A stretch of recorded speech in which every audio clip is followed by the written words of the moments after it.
arif, pahamnya paham luar dalam, baik makna yang tersurat maupun makna tersirat, baik makna yang nakli maupun yang akli, baik ayat-ayat yang muhkam maupun ayat yang mutasyabih, semua dipahamkan sama Allah. Kan ada orang itu Bapak Ibu, pemahaman agamanya separuh, sehingga dia tidak bisa mengamalkan agama secara sempurna, bahkan cenderung membingungkan. Wong niku nek paham agamane separuh, dhek dhewe niku bingung, wong liya tambah bingung.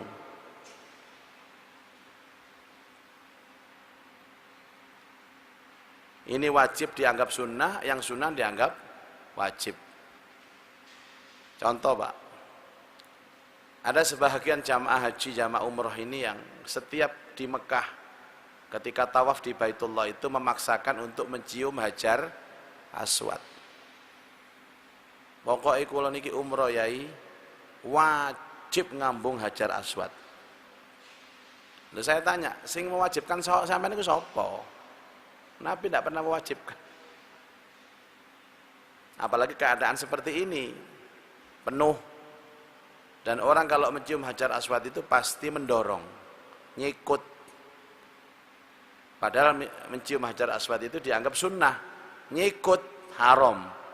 Sunnah niku oleh separuh, nyikut dosane siji. Sik tekor separuh sampean. Makanya sampai Nabi Shallallahu Alaihi Wasallam, kalau kamu mampu silahkan. Maksudnya mampu itu keadaannya memungkinkan, tidak sampai menyakiti orang, tidak sampai mendorong orang. Kalau nggak mampu, diusap aja Hajar Aswadnya dengan tangan. Bahkan kalau nggak mampu, cukup melambaikan tangan dari jauh, kemudian telapak tangannya dicium. Ini sama dengan mencium Hajar Aswad. Itu namanya Allah memahamkan kita. Jadi agama ini tidak berdasarkan syahwatnya sendiri, tidak berdasarkan keinginannya sendiri. Terus ada yang ngomong begini, gak apa-apa mas, sedekah titik gak apa-apa, yang penting ikhlas. Timbangane akeh gak ikhlas. Iki sing nguruki sapa iki? Ya lebih baik akeh ikhlas daripada titik gak ikhlas. Kalau saya Pak, lebih baik akeh gak ikhlas daripada titik ikhlas. Kenapa kita bicara ikhlas sama ikhlas itu kan nilai dari Allah. Jadi orang-orang yang dikehendaki baik oleh Allah itu dipandaikan agama, dipahamkan agama dengan caranya Allah. Saya mau tanya Bapak Ibu, apa setiap orang yang hafal Quran itu secara otomatis paham agama? Belum tentu. Dia bisa membaca, dia bisa menghafal, tapi nggak paham ayat ini apa.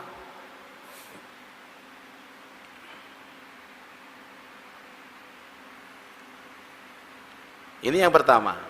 Jadi tanda orang itu dikehendaki baik sama Allah akan dipahamkan dengan agama, dengan pemahaman yang baik, dengan pemahaman yang sempurna.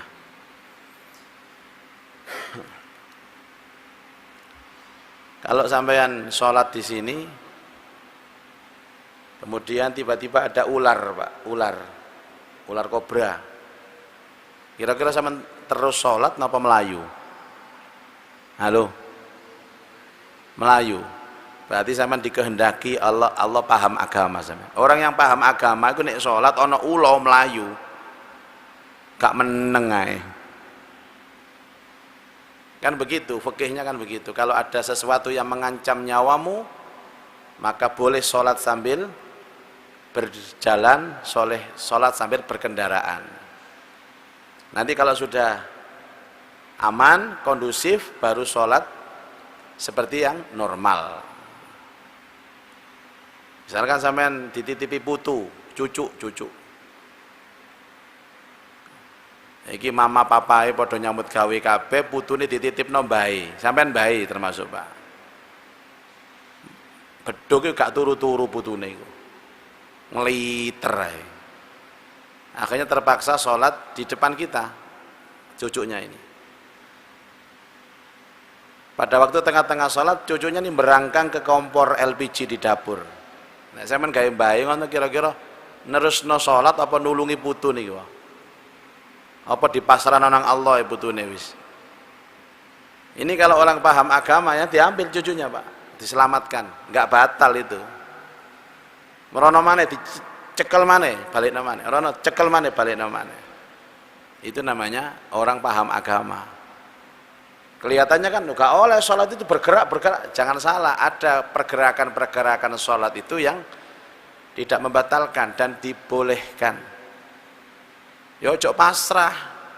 Suruh putune nang kompor ya Allah sudah saya serahkan cucuku kepadamu. Ya meledos temenan LPG. Makanya Allah akan memahamkan kita dengan pemahaman yang baik, yang sempurna.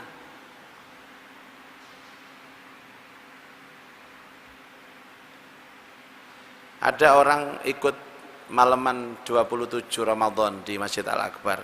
Kan penuh Pak kalau 27, sana penuh, sana penuh. Dadak geger perkara rebutan soft. Rebutan soft. Iki aku dhisik. Ngono ngaliyo. Sikut kon nglodak.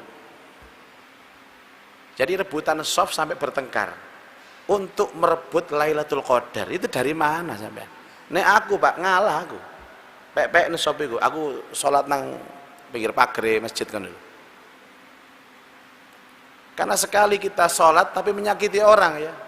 Enggak ada salat itu, Pak. La sholata lahu. Tidak ada salat.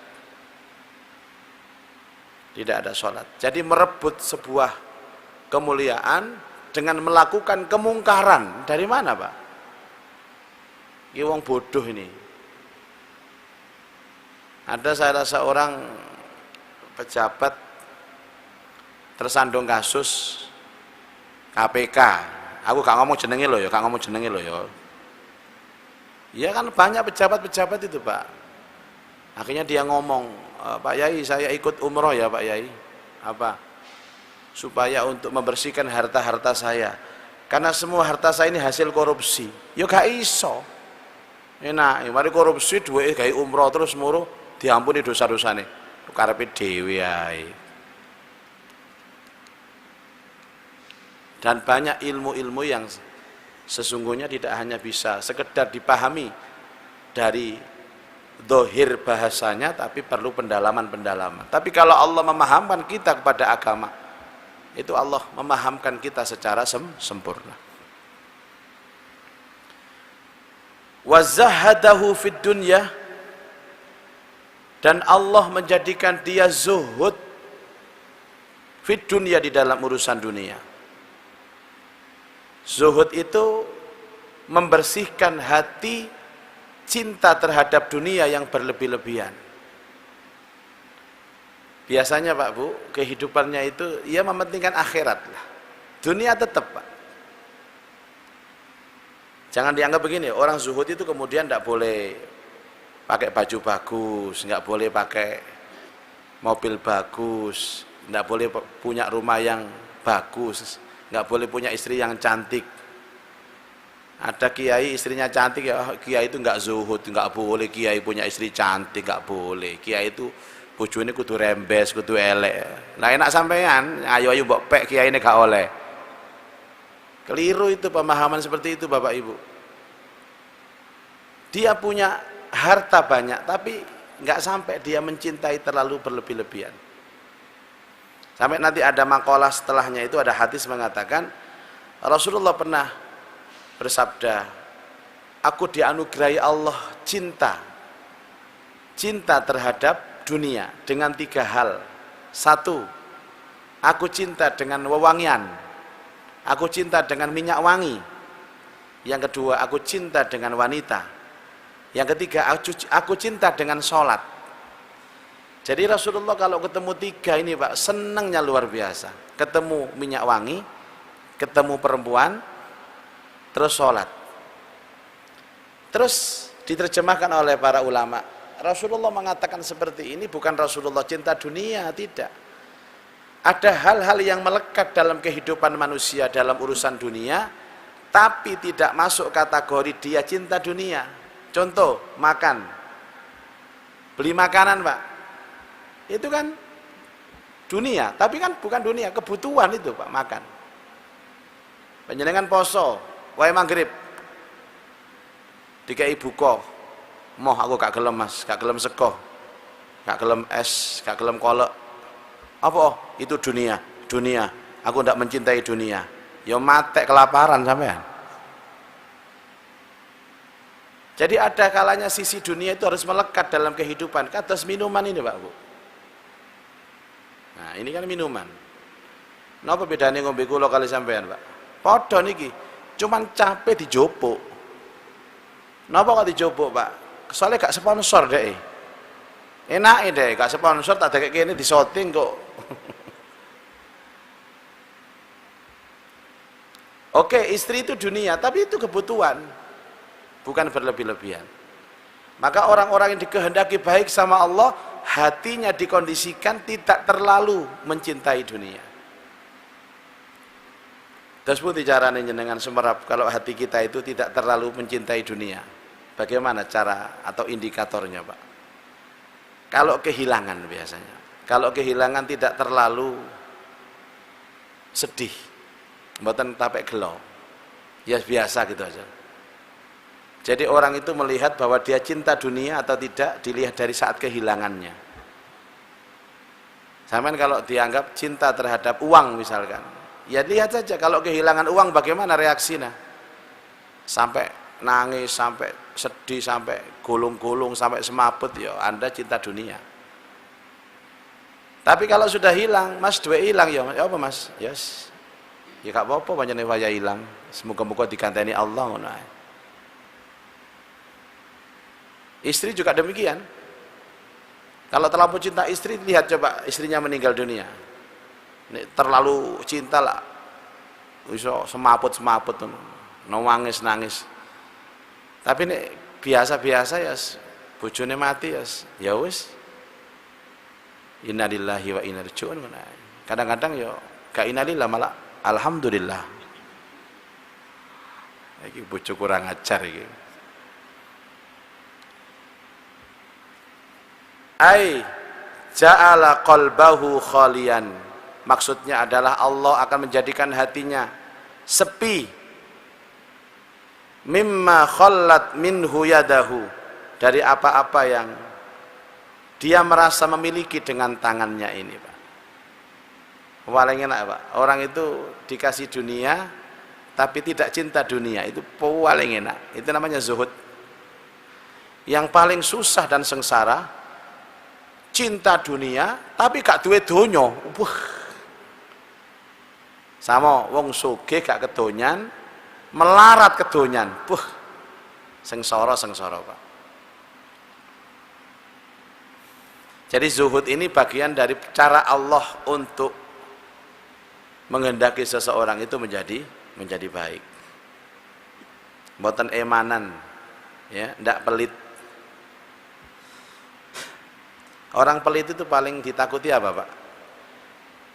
Napa wong medit niku gak iso nang masjid kira-kira, ya napa? Orang pelit tetap ke masjid, Pak. Ya sholat ya, kan. Kadang-kadang shopping ngarep dhewe. Tapi orang pelit jika dia masuk masjid niku paling wedi napa? Paling wedi nek kepethuk kota amal. Mungsune wong medit itu kota amal pokoke. Mlebu masjid ana kota amal, astagfirullahaladzim. Ana apa Mas? Gak apa-apa. Wong ketok amal kok kaget. Dan kalau Jumatan dia akan mencari tempat yang paling jauh dari kota amal, Pak. Misalnya kota amal nang lor kono dek nang kidul dhewe kono. Padahal dia tahu kalau kota amal itu mesti melaku. Loh, kok melaku rene kota amal? Tambah stres deh. Semakin mendekat kota amal, semakin dek atine. Akhirnya dia itu mencoba untuk menenangkan hati dengan memejamkan mata, sampai istighfar, astagfirullahaladzim, astagfirullahaladzim. Berharap kok gak liwat nang ngarepe mencolot. Tapi ya ndak mungkin, akhirnya mandek nang ngarepe, Pak. Melek astagfirullahaladzim. Bingung deh.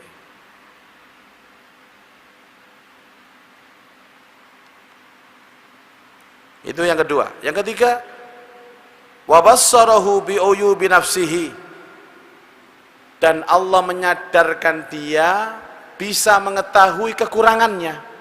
Masya Allah. Jadi orang itu yang disadarkan Allah akhirnya tahu dengan kekurangannya, itu adalah orang yang dikehendaki baik sama Allah. Orang yang menyadari kekurangannya, Pak, itu biasanya, Pak, nggak biasa untuk membicarakan orang. Ada orang cerita itu, menjelekkan ini, menjelekkan itu, dia diam aja, ya wis. Dia merasa, oh aku gurung apik kok lapo aku ngelek-ngelekno wong. Jadi setiap ada orang memuji dia nggak bangga, karena dia disadarkan Allah, tahu tentang kekurangannya, tahu tentang aibnya. Mas, wong iki lho Mas, Masya Allah, ya apa sih Mas, ya kelakuan ibu wejat iki Mas. Wingi konangan lho Mas, konangan iku lho wingi dicekel ambek wong kampung, konangan. Dhek menengahi. Bejat ya Mas. Lho ala nek masalah bejat ya, bejatan aku timbang dhek. Jadi isinya itu terus menyadari aku cacat, aku kurang, aku salah. Itu artinya orang yang dikehendaki baik. Tapi sebaliknya, kalau ada orang yang tidak tahu bahwa dirinya itu kurang dan salah, maka dia jauh dari kebaikan. Ada 3 cara Allah menghendaki kebaikan seseorang. Yang pertama, Allah akan memahamkan dia dengan pemahaman terhadap agama yang sempurna. 2, akan menjadikan kehidupan dunianya zuhud, tidak terlampau mencintai dunia. Yang ketiga, Allah akan menyadarkan dia, membuka mata hatinya tentang aib dan cacat dalam kehidupannya. Ini kita berdoa semoga kita ini termasuk orang yang dikehendaki baik sama Allah, Pak. Setiap hari diberikan pemahaman yang baik, dibersihkan hati kita dari kecintaan dunia yang berlebih-lebihan, kemudian disadarkan atau dibukakan mata batin kita agar tidak terlampau, agar selalu ingat dengan cacat dan aib dalam kehidupan kita. Wallahu a'lam bishawab. Ini materi kita malam hari ini. Berikutnya mungkin ada jamaah yang ingin bertanya, saya persilahkan. Diawali dari Pak Yahya. Nuwun sewu, Pak, nambah pahala. Nuwun sewu nggih. Kata si Pak Yahya niku beto kopi susu nggih Pak Yahya. Monggo. Di-on-kan dulu. Masya Allah. Niki kiai merangkap operator ngeten niki Pak.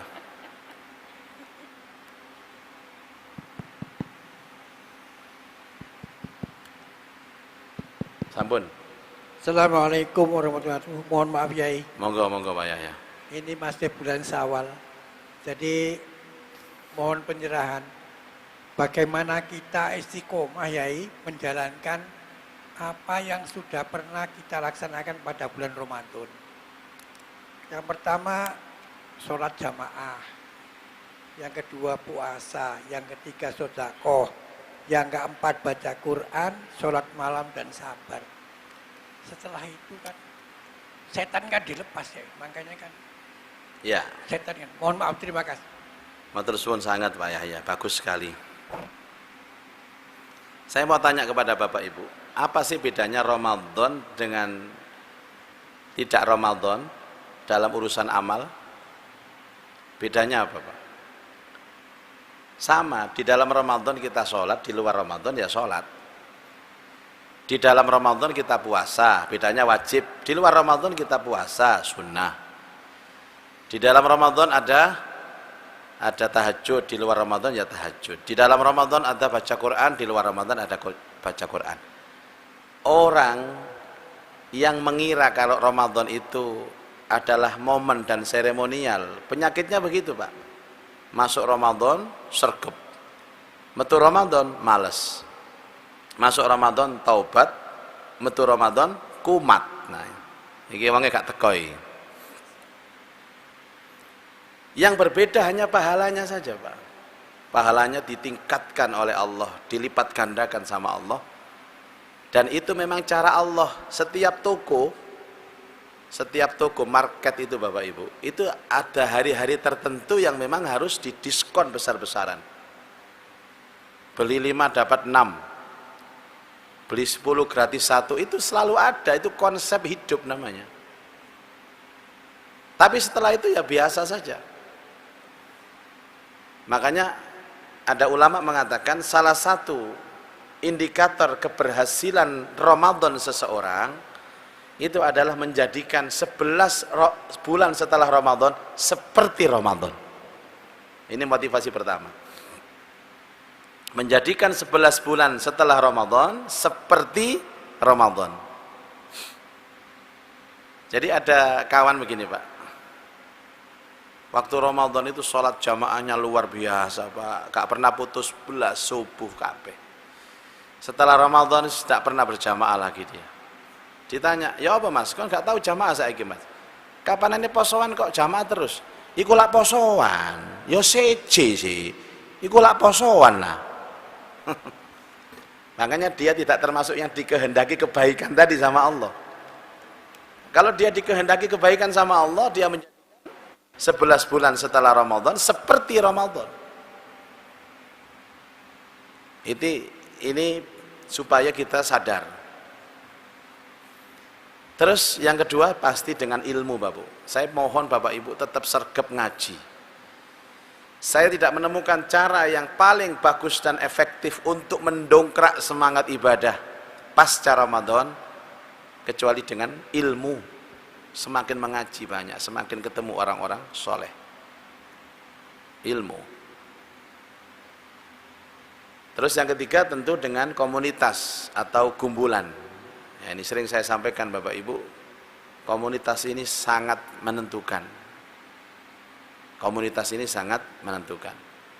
Baru kekuatan doa. Para jamaah, jadi yang diinginkan oleh Allah begini, perusahaan besar itu sering mengadakan diklat, mengadakan pelatihan untuk karyawan. Pelatihan ini biasanya hanya seminggu, 2 minggu, paling lama 1 bulan. Dan yang dilatih ini adalah karyawan-karyawan pilihan. Di hotel mana Bapak Ibu? Dikasih pelajaran, di tempat, digembleng macam-macam. Sampai dia itu benar-benar menjadi orang yang sempurna, orang yang paripurna. Apa gunanya diklat itu Pak?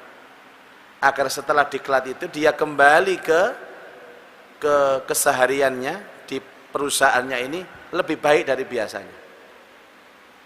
Jadi diklat itu hanya 1 minggu Pak, tapi efek diklatnya itu setahun. Diklat itu hanya 1 bulan, efek diklatnya setahun. Itu namanya orang yang bisa mengambil pelajaran dari Ramadan. Allah melatih kita 1 bulan penuh. Dilatih dohirnya, dilatih batinnya, dilatih ibadahnya, dilatih ruhnya. Supaya bisa menjadi warna di 11 bulan setelahnya.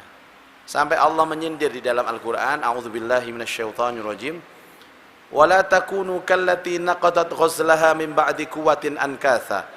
Janganlah sekali-kali kamu jadi manusia yang seperti perempuan tua yang memintal benang. Setelah sempurna dia urai lagi, dipintal lagi sempurna, diurai lagi, disempurnakan, diurai. Jadi dibangun dirobohno, dibangun dirobohno. Itu sindiran bagi mereka yang ketika masuk Ramadan giatnya luar biasa, keluar Ramadan loyonya luar biasa. Itu namanya membangun merobohkan, membangun merobohkan. Nah karenanya kalau orang mengambil hikmah Ramadan, dia akan menjadikan Ramadan sebagai spirit untuk mendongkrak semangat di 11 bulan setelahnya. Justru lebih semangat setelah Ramadan daripada Ramadannya. Engko alasan yang ini jare ini. Lha apa sampean malah yo ganjarane titik. Ya nek biyen Ramadan akeh, makanya aku semangat. Akeh bonus Ramadan ini. Berarti kita itu masih terikat dengan bonus, terikat dengan pahala. Wallahu a'lam bishawab. Salat malam sama baca Quran, subhanallah, luar biasa. Saya merasa berat juga Pak Yahya, apalagi panjenengan teman-teman berarti. Wong saya yang tinggal di masjid aja berat loh Pak. Kenapa malah jenengan yang tinggal di toko, di pasar, di jalan. Makanya pahala saya sama panjenengan ini insya Allah banyakan panjenengan. Misal saya bisa menjaga sholat malam, paling saya dapat 10 kebaikan. Kalau jenengan menjaga sholat malam 1000 kebaikan. Karena saya ini bertempat tinggal di masjid, gampang Pak ngelakoni apik nang masjid sampean, nang embong, nang pasar. Dadi nek sampean ngelakoni apik niku luwih gedhe ganjaran timbang kula saestu. Aja seneng dhisik ngono seweneng aku. Termasuk maksiat. Kalau saya maksiat dosanya double Pak saya. Lah wong saya di masjid tok. Nek sampean nang embong maklum, dimaklum, maklum kok maklum. Itu resikonya. Jadi sebenarnya Bapak Ibu, sholatnya orang yang tidur di masjid dengan sholatnya orang yang di luar masjid di masjid itu beda. Makanya dulu dari zaman Nabi kan ada Ahlus Suffah namanya. Ahlus Suffah itu sahabat yang hidupnya di masjid. Sekarang ini marbot lah Pak. Lah namanya marbot tiap hari tiap waktu di masjid, ya sholatnya di masjid Pak. Biasa. Lah panjenengan lagi di pasar, lagi di toko, lagi di jalan, terus ke masjid, ya luar biasa Bapak Ibu. Kalau ada orang ganteng, ada nggak orang ganteng sini? Mana orang ganteng? Soge, terus digoda arek wedok, Pak. Dia nolak, itu pahalanya lebih besar sekali daripada wong kata ganteng, terus kan duwe duit. Ya karena sih goda aja nih, siapa gelem? Makanya sebenarnya sama-sama orang sholat, tapi tingkat kesulitannya itu besar, itu berpahala lebih besar. Allah tidak hanya menilai sholat kita, tapi Allah juga menilai bagaimana kesulitan kita menuju sholat itu Pak. Saya punya masalah pahala, ampun Pak, saya angkat kopiah kalau lihat sampean. Saya kalah sama sampean, karena saya di masjid, dan resiko nih. Siapa kata yang godo wong nang masjid, gak wani deh. Tapi Anda yang hidup di sana, tapi bisa menjaga sholatnya, bisa menjaga ngajinya, wah jos. Salut saya, angkat topi saya sama jenengan itu. Mbok sing tak elem iki sapa gak harus pokoknya tak elem sampean. Ndak, saya begitu, Pak. Dulu gini. Saya punya kawan dulu waktu Gang Doli belum ditutup, itu kan sebelahnya rumah itu tempat-tempat itu Pak, apa itu? Apa sih jenenge? Arek-arek wedok-wedok ngono iku. Gimana ya, saya setiap ke masjid itu lihat di kaca itu ada pemandangan perempuan pakai pakaian seksi. Gimana sholat saya? Sampean Masya Allah Pak, hebat sampean. Ganjarannya ini gede sampean. Kalau saya enggak pernah lihat begitu, karena di jalan-jalan langsung masuk masjid nggak ada pemandangan perempuan-perempuan yang buka aurat itu. Sampai yang tiap mau ke masjid mesti liwatiku Pak. Ganjarannya ini gede sampai ini. Loh, saya itu dah, enggak. Akhirnya bendina liwat kono delok terus.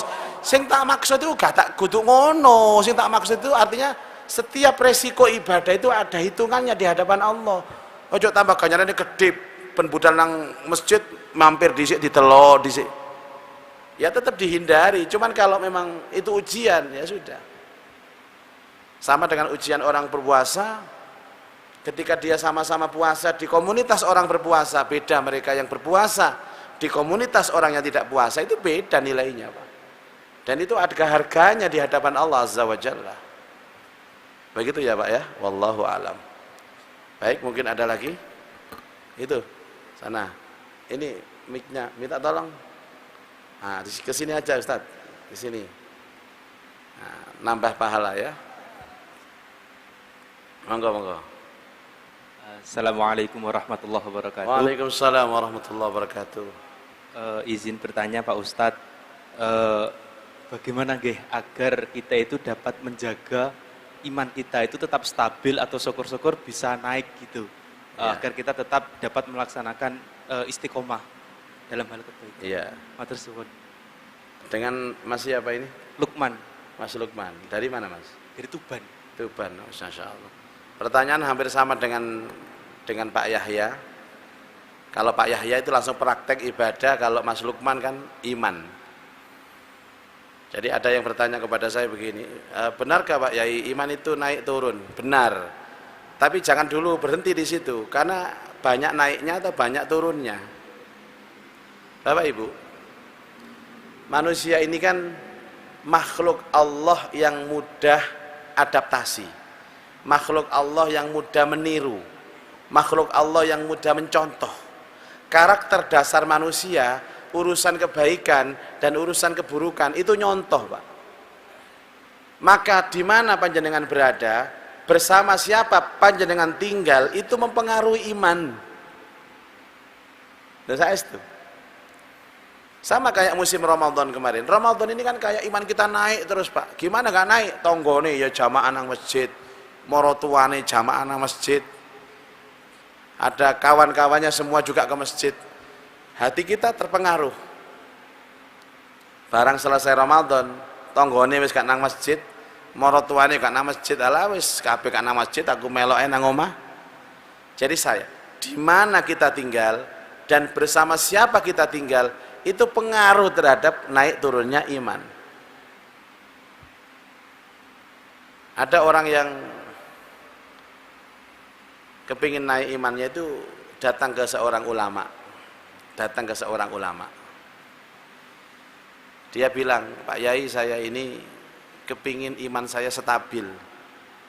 Terus, dan katanya harus bergaul dengan orang baik. Maka saya putuskan mulai hari ini saya tinggal di rumah Pak Yai, dekat dengan Pak Yai, supaya saya ini bisa baik.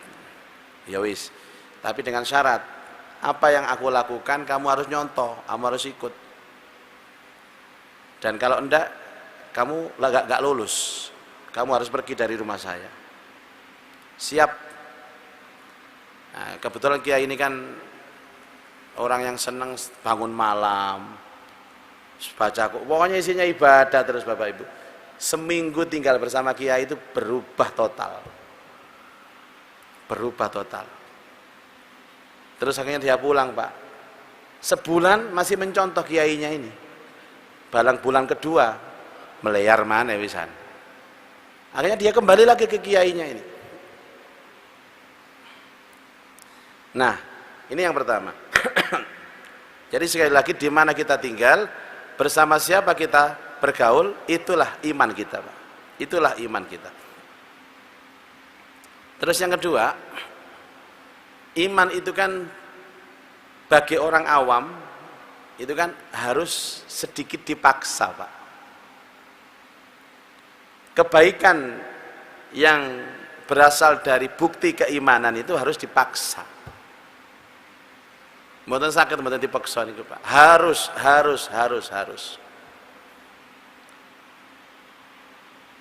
Al-Quran itu kan banyak menjelaskan tentang sesuatu yang dipaksa. Maaf Bapak Ibu, maaf.